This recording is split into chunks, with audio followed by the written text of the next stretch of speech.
अवकाश मामले में शिक्षिका पर कार्रवाई। अमरोहा सीजेएम ने दिए जांच के आदेश। अमरोहा में मुख्य न्यायिक मजिस्ट्रेट ओमपाल सिंह ने शिक्षा विभाग के 7 अधिकारियों की जांच के आदेश दिए हैं। इस मामले की जांच जिलाधिकारी को सौंपी गई है।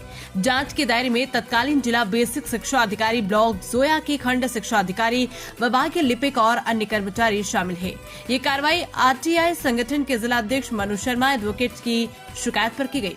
मामले में शिक्षिका वर्षा गुप्ता पर आरोप है कि उन्होंने 4 जुलाई से 14 अगस्त 2016 के बीच फर्जी गर्भपात अवकाश लिया, बिना किसी चिकित्सा दस्तावेज के 42 दिनों का वेतन प्राप्त किया। खंड शिक्षा अधिकारी जोया ने 23 फरवरी 2022 को इस मामले की जानकारी दी थी।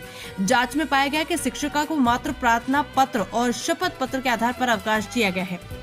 सीडीओ की जांच में मौजूद बीएसए और उनके कार्यालय के पटल सहायक को लापरवाह पाया गया। तत्कालीन खंड शिक्षा अधिकारी जोया और जिला बेसिक शिक्षा अधिकारी पर आरोप है कि उन्होंने अपने पद का दुरुपयोग करते हुए शिक्षिका को बिना उचित दस्तावेजों के पूर्ण वेतन पर अवकाश स्वीकृत किया। वर्तमान जिला बेसिक शिक्षक के अधिकारी डॉक्टर मोनिका ने विभागीय संरक्षण देकर कोई कार्रवाई नहीं की है। मामला ये है कि एक शिक्षिका है वर्षा गुप्ता, जिसने बेसिक शिक्षा विभाग में जो पपसरे में उच्च प्राथमिक विद्यालय में कार्यरत है, उसने वर्ष 2016 में गर्भपात अवकाश 42 दिवस का स्वीकृत कराया था बेसिक शिक्षा विभाग से।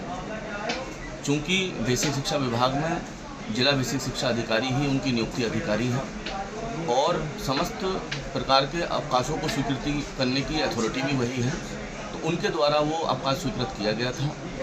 मुझे आरटीआई द्वारा खंड शिक्षा अधिकारी जोया द्वारा ये अवगत कराया गया कि वो गर्भपात अवकाश उनके द्वारा 42 दिवस का लिया गया, जिसके संबंध में मैंने शिकायत विभाग में की, बेसिक शिक्षा अधिकारी से की। तो बेसिक शिक्षा अधिकारी ने उसमें जांच कर रहे हैं ये कहकर उसे मामले को वहीं दबा दिया। उसके बाद बेसिक शिक्षा अधिकारी द्वारा संबंधित शिक्षिका को एक नोटिस जारी कर 2 बार नोटिस जारी करके उससे चिकित्सीय दस्तावेजों को मांगा गया और ये मांगा गया कि उनने किस अस्पताल में उक्त गर्भपात कराया है। इसकी सूचना सब उनके द्वारा संबंधित शिक्षिका से मांगी गई, परंतु शिक्षिका द्वारा कोई भी संतोषजनक जवाब नहीं दिया गया और कोई भी दस्तावेज कार्यालय में उपलब्ध भी नहीं हुआ। इसकी शिकायत मैंने जिलाधिकारी महोदय से भी 3 बार की। जिलाधिकारी महोदय द्वारा जो है सीडीओ साहब को इसकी जांच दी गई। सीडीओ साहब ने बेसिक शिक्षा विभाग से समस्त पत्रावली इसकी तलब की।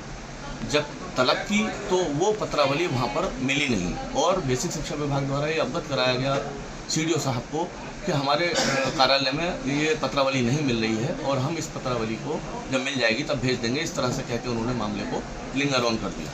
तो इस संबंध में सीडीओ साहब द्वारा संबंधित जो पटल का प्रभारी बाबू होता है, उस बाबू के विरुद्ध नियमानुसार कार्रवाई करने के लिए उसको दोषी मानकर एक पत्र जारी किया गया। वो एक बार जारी हुआ, फिर दूसरी बार जारी हुआ, लेकिन बेसिक शिक्षा अधिकारी मौजूदा जो हैं मोनिका जी, उनके द्वारा कोई भी कार्रवाई अपने पटल सहायक के विरुद्ध भी नहीं की गई। प्रकरण को लंबित ही रखा गया। कोई मुझे न्याय नहीं मिला कहीं से भी। मैंने जो विभाग में और डीएम साहब से शिकायत की उस पर भी कोई कार्रवाई नहीं हुई, तो मुझे वो मजबूरन न्यायालय की शरण में आना पड़ा और मैंने न्यायालय में इसकी एक याचिका योजित की, जिस पर कल न्यायालय द्वारा एक आदेश जिलाधिकारी महोदय को दिया गया है और उन्होंने इस समस्त प्रकरण में जो भी संलिप्त विभागीय अधिकारी और कर्मचारी संलिप्त हैं, उन सबके विरुद्ध जो है जांच करने के आदेश पारित किए हैं और अब जिलाधिकारी महोदय के ऊपर है कि वो उस जांच में क्या करते हैं।